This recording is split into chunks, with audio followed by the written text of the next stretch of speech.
Welcome to ASRM Today, a podcast that takes a deeper dive into the current topics in reproductive medicine. I'm Jeffrey Hayes, and it's National Adoption Awareness Month. Joining me today on the program is Rita Soronen, who is the president and CEO of the Dave Thomas Foundation for Adoption. Rita, welcome to ASRM Today. Thank you. It's great to be here. I appreciate the invitation. For our listeners who might not be familiar, could you talk a bit about what the Dave Thomas Foundation for Adoption is? You bet. The Dave Thomas Foundation for Adoption is a national nonprofit public charity. We have a singular mission, and that is to dramatically increase the adoptions of children from North America's foster care systems. So we have two separate foundations, a Dave Thomas Foundation for Adoption US and a Dave Thomas Foundation for Adoption Canada.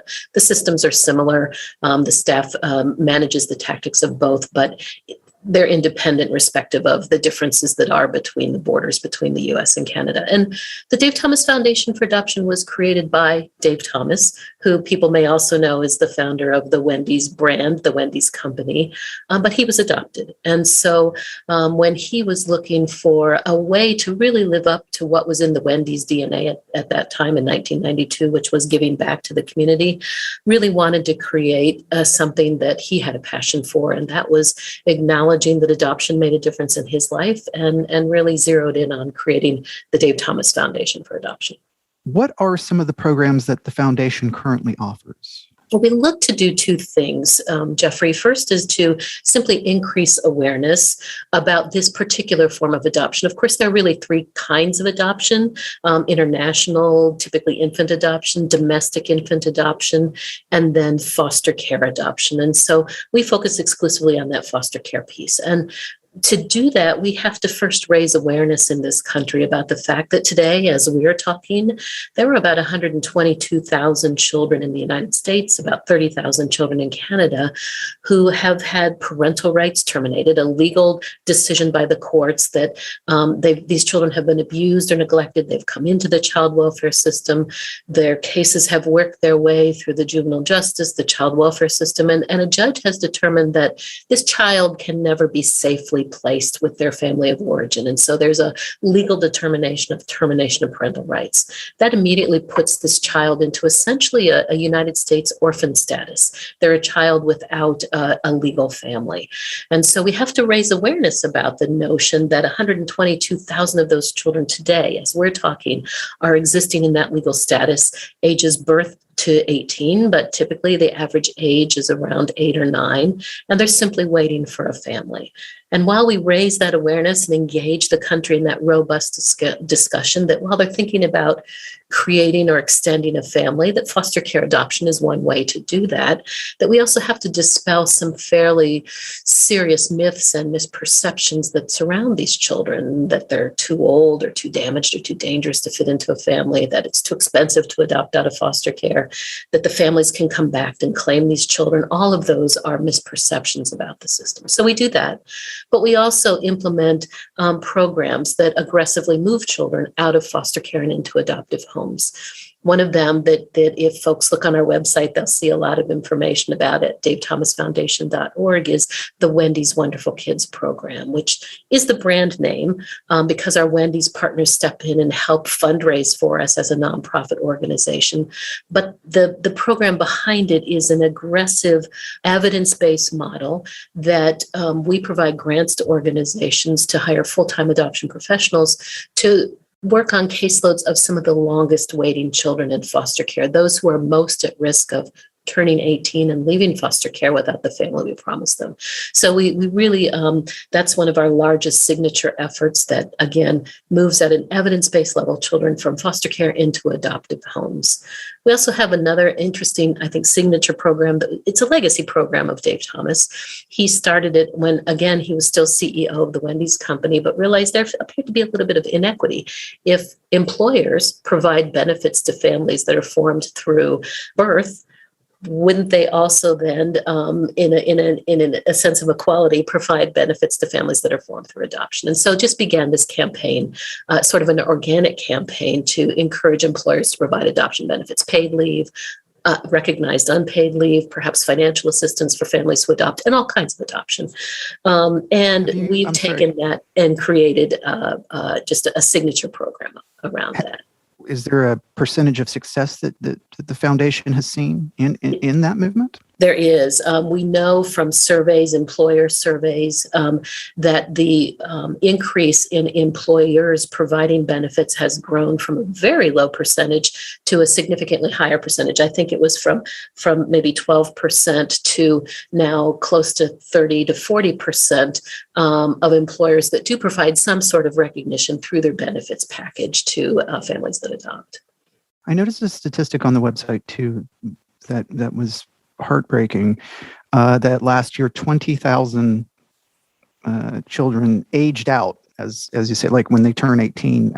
Is it when they turn 18 or is it after 18 that they do? Can you explain that a little more clearly about what is this aging out process? Sure. And the age depends on the state, but essentially a child stays in foster care either until they're reunited with their family, if that's appropriate, until they're adopted, if that's the decision that courts make, or until they actually leave foster care, aging out at age 18. Some states have extended that time to age 21. But either one, these are children who have been freed for adoption, but for whom we've failed finding them a family, essentially. And we know that there can be negative outcomes for these children when they do age out without a family. It only makes sense, right? An 18-year-old isn't ready to be on their own and think about in this current environment, in a pandemic environment, a child aging out without the structure of family around them or the safety net of family. And so they're at higher risk of homelessness, of being unemployed, of being undereducated, of becoming early parents in their life, of perhaps moving into substance abuse issues, not because they're bad kids, not because they're destined to do this, but because they can't make a mistake. They're not surrounded by a supportive network of role models and support of family to help them move into that next very complex stage of adulthood. And so our job, and that's really where the Wendy's Wonderful Kids program steps in and works with those children most at risk of aging out of foster care. And we know that by the time a child turns 9 in foster care and they've been freed for adoption, their likelihood of being adopted decreases significantly simply by virtue of their age, because most people enter an adoption process thinking infants. And we understand that. We never try to dissuade someone from that, but also encourage, if there's room in your thinking and your planning, and if it feels like it might be appropriate for your family to think about adopting an older youth.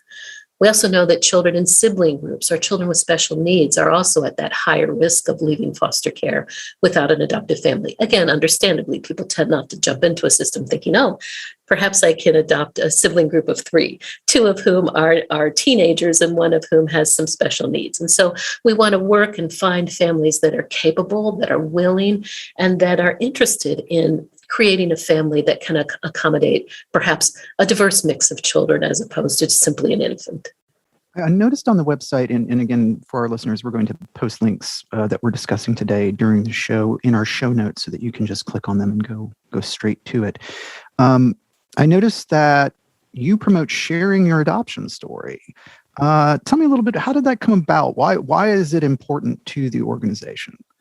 Again, as we think about this conversation of foster care adoption, it entails a pretty complex notion of families that have been separated because of something kind of horrendous that's happened in that family dynamic, right? Physical violence, emotional violence, neglect, poverty, substance abuse, all of those very complex issues that drive families into the child welfare system. And even just thinking about interacting with a government system who holds custody of these children, either a county or a state, it's not something we all think about with some sense of joy, right? That I'm going to have to get myself enmeshed into a government system. And so what we want to do is, with families' support and encouragement, we never do this without a family knowingly participating in it, is talk about there's another side to this, right? There is a positive side. There's a sense of normalizing this conversation about these children. They're just the same children with every wish or hope or dream as any other child.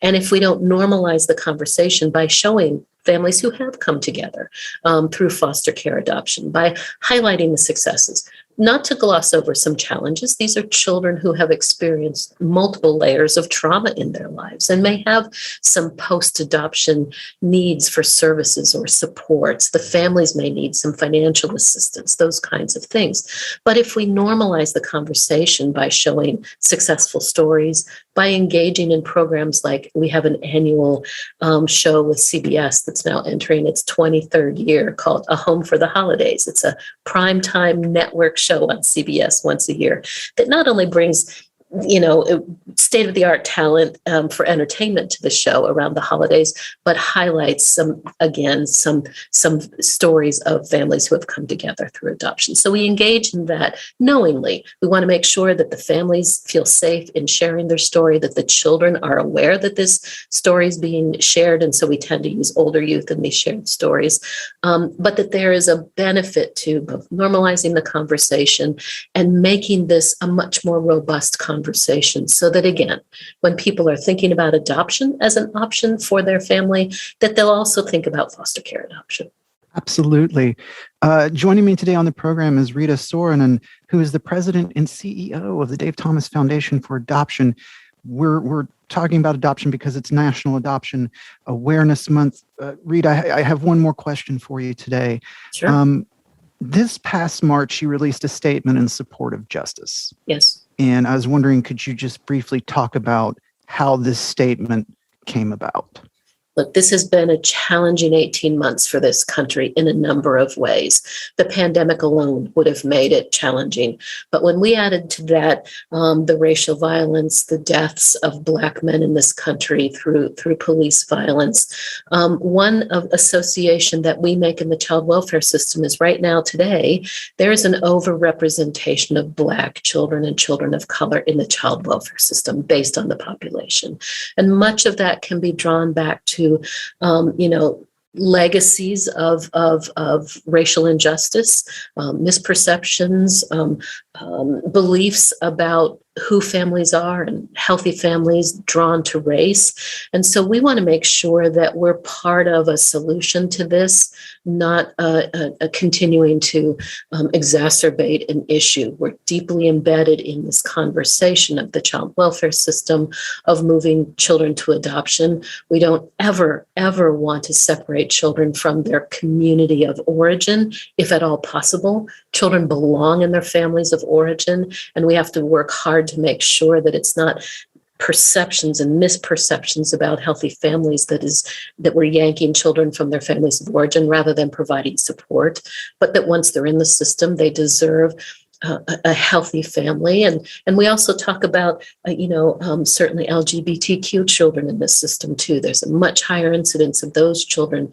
moving into the foster care system, of being forcibly pushed out of families or experiencing violence, or really the incidence of suicide is much higher. So making sure that it's a public facing statement of justice that we encourage people to read, that we fervently believe in the rights of children, but that we're backing it up now by the kinds of activities that can assure racial equity and social justice for all of our children that may come into contact with the child welfare system. It is a wonderful statement. And again, I will post the link to it in our show notes for our listeners so that they can click on it and read it in full. Rita, thank you so much for being able to take time out today to be on the show and talk about this very, very important topic. It's my pleasure, and we welcome listeners to contact us. We love our one-on-one conversations or emails or virtual conversations, whatever is most comfortable. And people can find out more about all of our programs and services at davethomasfoundation.org. But we simply welcome engaging in that conversation through social media or directly. That's fantastic.